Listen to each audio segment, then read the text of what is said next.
Assalamualaikum warahmatullahi wabarakatuh. Ummata Oromoo akkasuma addunyaa kana irratti argamtan hundi keessan warra afaan koo kana dhageessan yoon iyyees namni na birmatu hin jiru, yoon boo'es namni na dhaga'u hin jiru. Kanan jiru biyya ormaati. Namni nama gargaaruudhaaf illee nama beekamtii qabu gargaara malee namoota akka nuyi warra miidiyaa irratti hin beekamne kana namni gargaaru hin jiru. Arrammoo garuu ani maqaa rabbiitiin irree nama qabu hin jaalladhu. Arrammoo maqaa rabbiitiin isin qaba adaraa keessan. Mucaan kun kan isheen baddee aanaa aadaa bargaa magaalaa Hincinnii duwwaa tokko keessaati kan isheen badde. Haati ishii deessee ciisti. Deessee waan mana jirtuu fi gabaanaa dhaqii jetteetu gara magaalaatti ergite. Magaalatti gaafa ishiin ergitu obboleetti ishii koo xiqqoo biratti ergite. Magaalaa dhaqiitii ishii bira dhaqiitii waasii bittee sittaa kennitu naaf fidi jettee ergatte. Akkuma haati ilmoo ergattu ergamte jechaadha. Magaalaa Hincinnii seentee garuu deebitee hin galle.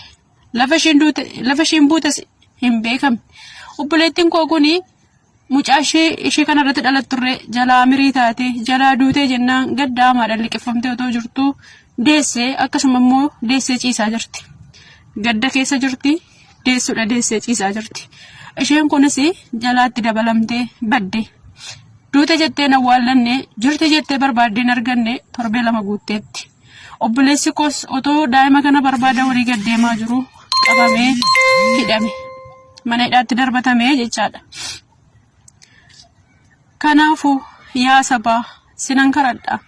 Adaraa yoo sagee koo simbira gahe sheeroo naa gootan duwitoo naa gootan ooka micayyoon kun argamte jennaan obboleettiin koo aara galfattee taa'uu dandeessi. Obboleettiin koo halkan keessa sa'a 9 sa'a 8 akka Itoophiyaatti manaa baatee otoo deessee ciisaa jirtu da'umsa ishiisan dagattee intala ishee kanaaf rifattee walii gadi deemtee boohaa jirti. An kanan jiru biyya ormaati. Erga obboleessi koo qabamee mana maatii kan qabee jiru obboleessi koo waan ta'eef maatiin koollee manni beeksisa koollee orfatti bittinnaa'ee orfa jira.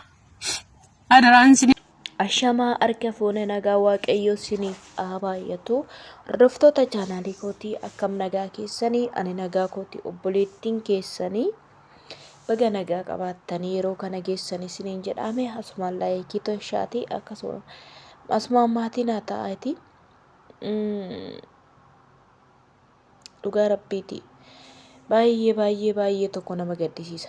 Yerootti guyyaa irraa gara guyyaatti wanti nu argaa oollu fi wanti nu dhagaa oollu siruma baay'ee kan nama gaddisiisudha jechaadha. Omaa gara kamittuu boqonnaan qabu ijoolleen keenya lammiin keenya micoon kuni akkuma dura sagalee ishii sin dhaggeeffachiise.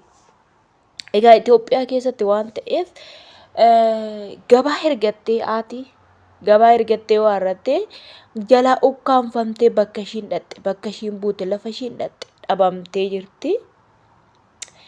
Baay'ee tokko nama gaddisiisa dhugaa waaqayyoo jechaadha. Innaa biyya qabna maal jenna kuni biyya qabna osoo hin taane waan jennu sunu allaalchise jechaadha.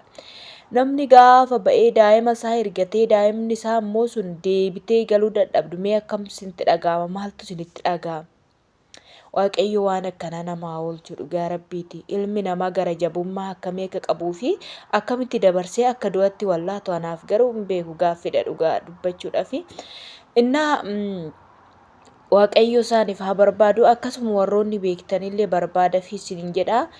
Ishiin tuni kan gadi lakkiste biyya Arabaa keessa kan jirtudha. Viidiyoo irratti hojjettee sagaleedhaan hojjettee jechaadha. Akka barbaadaniif adaraa kan ishiin jettu jechaadha. Mucattii kana tarii harka namaatu qabee ukkaamsee guddoo hin taane jechaadha. Waan jabduu hin taane otoo umurii guddoo taate waan wajjin qajeellaa isa jedhan kana kaasa kunoo jala galaa jedhamu sana kan dhiira wajjin deemti jedhu kun immoo daa'ima xiqqoodha micayyoon akka jetteetti. Daa'ima xiqqoo waan ta'eef waan akkasiidhaaf waan nama wajjin qajeeltu miti. Kanaaf adaraa keessan barbaada fi isiniin jedha. Dhugaa rabbii kun siqiqiitti nu gashee jira. Waa'ee dhumti biyya keenyaa kun siqiqiitti nu gasheera. Keessattuu daa'ima keenyas haa ta'u obbolaa keenyas haa ta'u maatii keenyas haa ta'u namni akkatti gadi ba'eetoo akkatti hin deebi'ee galu baqqashoo baay'ee ulfaataadha jechaadha. Kanaafuu yaaddoo namatti naqee jira siniin jedha. Egaa waaqayyoyyuu waan kamiifuu jira. Isuma eeggachuudha, isuma abdachuudha malee wanti godhan tokko illee hin jiru. Kanaaf obboleettii kanaaf haa barbaannu sagalee haa taanu fi mucaa daa'ima kichuu kanaaf sagalee haa taanu. Gizee qaban kana gizee qaban dhugaa gara jabinaa akkamiiti bara? Gara jabinaa akkamii? Eessan naqu? Garamiin naqu? Hin qalummoo maal godhu? Dhugaa rabbiitti uffee waan arraba koora dubbachuu hin dandeenye dubbadhe rabbi. Baay'ee sururfamaa jechaadha. Eessan akka dhaqan garuu mucaa kanaan hin beeku jechaadha. Daa'ima wallaallee kana maaliif fuudhu ijoollee?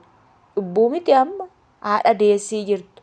Haadha deessee reefu deessee jette mucaan kun akkana jettetti reefudha kan ishiin deesse jechaadha. Namni ilmoo isaa ergachuu hin danda'u jechaadha biyya keenya keessatti.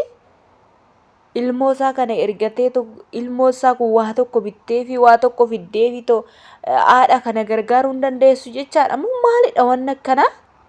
Mee maalidha? Maalidha? Mee maal jettanii yaaddu? Dhugaa waanuma dubbannu isaatu wallaallee bara waanuma jennu isaatu wallaallee jirra. Waaqayyo kanaaf faradu dhugaa rabbii waan jennu hin qabnu.